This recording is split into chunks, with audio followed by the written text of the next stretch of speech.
नंद dynasty यानी नंद वंश के बारे में। पिछले वीडियो में हमने शिशुनाग वंश के बारे में पढ़ा था। तो शिशुनाग वंश के बाद आता है नंद वंश। First ruler of Nanda dynasty, Nanda वंश के पहला शासक कौन था? महापद्म नंद।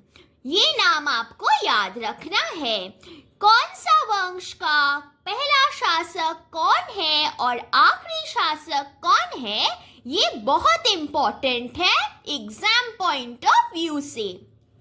ये जो महापद्मानंद थे, he is believed to have been the son of a slave, यानी ऐसा माना जाता है कि महापद्म नंद ये एक दासी का पुत्र था।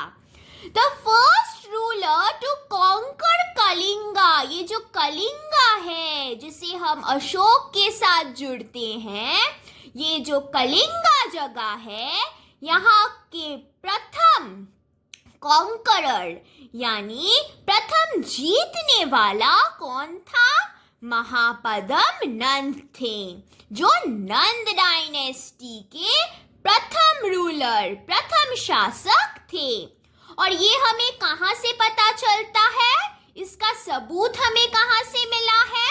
इसका एविडेंस यानी सबूत हमें हाथी गुम्फा स्क्रिप्ट यानी हाथी गुम्फा अभिलेख जो खरवेल में मिला, वहीं से मिला है। ये जो नंद डायनेस्टी है या नंद वंश, यहाँ पे 9 रूलर्स थे यानी 9 शासक। आपको बस यही याद रखना है, 9 शासक के नाम आपको याद करने की कोई जरूरत नहीं। आपको पता होना चाहिए पहला शासक कौन है और आखिरी शासक कौन था। Last ruler of Nanda dynasty कौन था? घनानंद। अब हम आपको जो पढ़ाने वाले हैं, इसे आप कहानी के हिसाब से लीजिए। कहानी के हिसाब से लीजिएगा, इसमें से आपको क्वेश्चंस नहीं आएंगे। तो Ghananand had a huge empire, यानी घनानंद जो आखिरी नंद शासक थे, उनका साम्राज्य बहुत बड़ा था। He was fond of beautiful things, उन्हें अच्छी अच्छी खूबसूरत चीजें बहुत अच्छे लगते थे, वो बहुत ही शौकीन थे। But he disliked people who looked ugly, यानी अगर आप दिखने में अच्छे ना हो, अगर आपका कुरूप हो, तो घनानंद को बिल्कुल पसंद नहीं था। एक दिन क्या हुआ? Once Ghananand invited all the philosophers in his court, यानी उनके दरबार में घनानंद ने सारे ज्ञानी व्यक्तियों को बुलाया। पर जब उन्होंने सबको बुलाया, कौटिल्य, जिन्हें हम चाणक्य या फिर विष्णुगुप्ता के नाम से भी जानते हैं, उनको आमंत्रण नहीं मिला। तो कौटिल्य ने क्या सोचा? कौटिल्य ने सोचा घनानंद शायद हमें बुलाना भूल गए, तो he visited घनानंद's court uninvited. बिन बुलाए ही कौटिल्य घनानंद के दरबार पहुंच गए। At the court, he saw the seat of the prime philosopher empty. अब मैंने कहा था घनानंद ने किसे आमंत्रण किया था? सब ज्ञानी व्यक्तियों को। जब कौटिल्य वहां पहुंचे उनके दरबार में, घनानंद के दरबार में, उन्होंने देखा कि जो गद्दी है जहां पे मुख्य ज्ञानी बैठते हैं, वो क्या था? एम्प्टी, वो खाली था। तो कौटिल्य ने सोचा सबसे ज्यादा ज्ञानी तो हम ही हैं, और इसीलिए उन्होंने क्या किया? Kautilya went and sat on it, उसी गद्दी पर वो विराज गए। और हमें पता है Kautilya was supposed to be ugly, उनका रूप उतना सुंदर नहीं था, और घनानंद को तो ये ugly कुरूप वाले लोग एकदम पसंद नहीं थे। इसीलिए when Ghananand arrived, he was annoyed and disgusted. वो बहुत गुस्सा हो गए कौतल्या को वहां पे देखकर। He ordered his army to throw out Kautalya from his court. उन्होंने अपना सेना को कहा, आदेश दिया कि कौतल्या को मेरे इस दरबार से निकाल फेंको। The army obeyed and pulled Kautalya's hair to throw him out. तो जो सेना था उन्होंने राजा का आदेश पालन किया। उन्होंने क्या किया? सेना कौतल्या को उनके बाल से पकड़कर उन्हें बाहर फेंक दिया। Highly humiliated, Kautalya untied his hair and promised to tie his hair again after defeating the Nand dynasty completely. अब कौतल्या, ये जो नंद वंश था, उस पे बहुत गुस्सा आ गया और उनमें एक चाहत जगी कि वो इन नंद डायनेस्टी से बदला लेकर रहेंगे। उन्होंने जो चोटी वो बनाते थे, उस चोटी को उन्होंने खोल दिया और उन्होंने ये कहा कि मैं ये चोटी फिर से तब बांधूंगा जब मैं नंद वंश से अपना बदला ले कर जाऊंगा।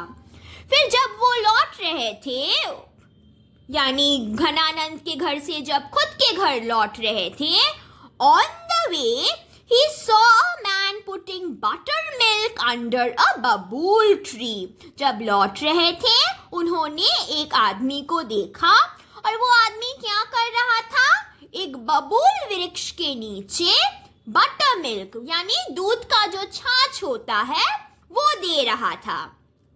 तो कौतल्या सोचे ये क्या कर रहा है, इसीलिए कौतल्या इंक्वायर्ड द मैन, उन्होंने उससे पूछा, उस आदमी से, कि ये तुम क्या कर रहे हो? तुम इस वृक्ष के नीचे छाछ क्यों दे रहे हो?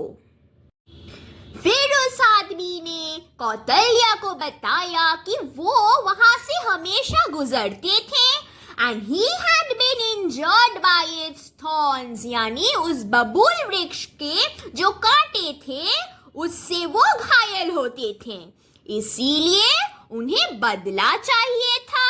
और उन्होंने कौतल्या से ये कहा कि अगर तुम किसी से बदला लेना चाहो तो you have to destroy its roots, यानी आपको उनके जड़ों को नष्ट करना होगा। तब कौतल्या को बात समझ में आई और उन्होंने ये समझ लिया कि अगर वे नंद वंश से बदला लेना चाहें तो नंद वंश के जड़ों तक जाना पड़ेगा। कौतल्या understood he had to ruin the roots of Nand dynasty. फिर क्या हुआ? वो चलते गए और उन्होंने किसके साथ मुलाकात किया? कौतल्या met चंद्रगुप्ता। तो चंद्रगुप्ता मौर्य के साथ कौतल्या का मिलन हुआ। कौतल्या जा रहे थे और चंद्रगुप्त अपने दोस्तों के साथ खेल रहे थे। वो एक खेल खेल रहे थे, गेंद का खेल, जहाँ पे चंद्रगुप्त वो एक शासक बने थे और वो अपने दोस्तों को शासन कर रहे थे। वो देखकर कौतल्या को लगा कि चंद्रगुप्त ही उनका बदला ले सकता है घनानंद से। तो कौतल्या ने क्या किया? चंद्रगुप्त मौर्य को अडॉप्ट किया, यानी गोद ले लिया। गोद लेने के बाद उन्होंने उसे प्रॉपर एजुकेशन यानी शिक्षा दी। कहाँ पे शिक्षा दिया ये पूछा जाता है। तक्षशिला यूनिवर्सिटी में चंद्रगुप्त को कौतल्या ने पढ़ाया। फिर जब पढ़ाना हो गया उन्होंने गुरु दक्षिणा मांगी और गुरु दक्षिणा में उन्होंने क्या मांगा? उन्होंने चंद्रगुप्त से कहा कि हमें मगध चाहिए, यानी तुम जाओ और घनानंद से मगध छीन लो।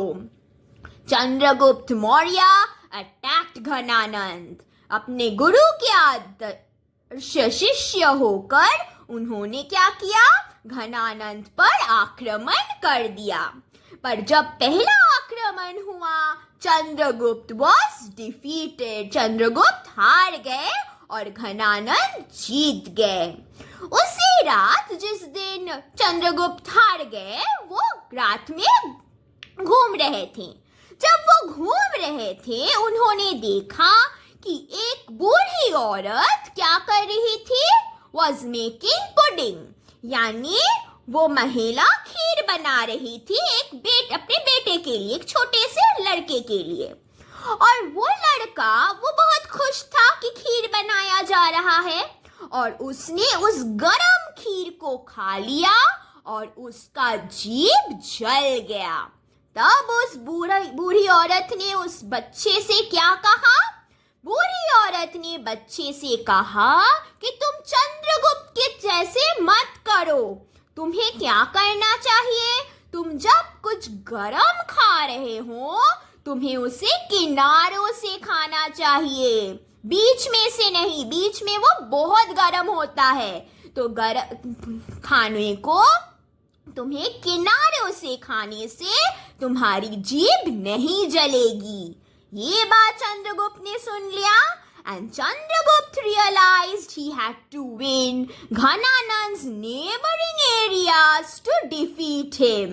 यानी चंद्रगुप्त को अब पता चला कि अगर वो घनानंद को हराना चाहते हैं तो उनके आजू बाजू आसपास जो भी क्षेत्र है उन्हें पहले उससे जीतना होगा। तो चंद्रगुप्त ने क्या किया, उन्हीं राज्य को वो जीतने लगे, grew his pass and finally defeated Ghananand. जब उन्होंने अपनी शक्ति अब सारे आसपास की जगह बना लिया, फिर उन्होंने आसानी से ही घनानंद को पराजय कर दिया। और ऐसे ही क्या हुआ, नंद वंश का अंत हो गया और Chandragupta Maurya started the Mauryan dynasty.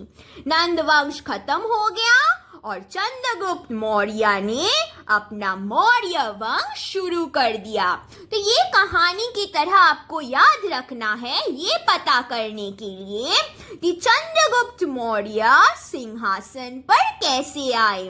और ये याद रखना है कि चंद्रगुप्त मौर्य ने मौर्य वंश कौटिल्य, चाणक्य, जिसे हम विष्णुगुप्त के नाम से भी जानते हैं, उनके सहायता से, उनके मदद से ही चंद्रगुप्त ये कर पाए। यानी मौर्यन डायनेस्टी वाज फाउंडेड, इसका प्रतिष्ठा किया था चंद्रगुप्त मौर्य ने।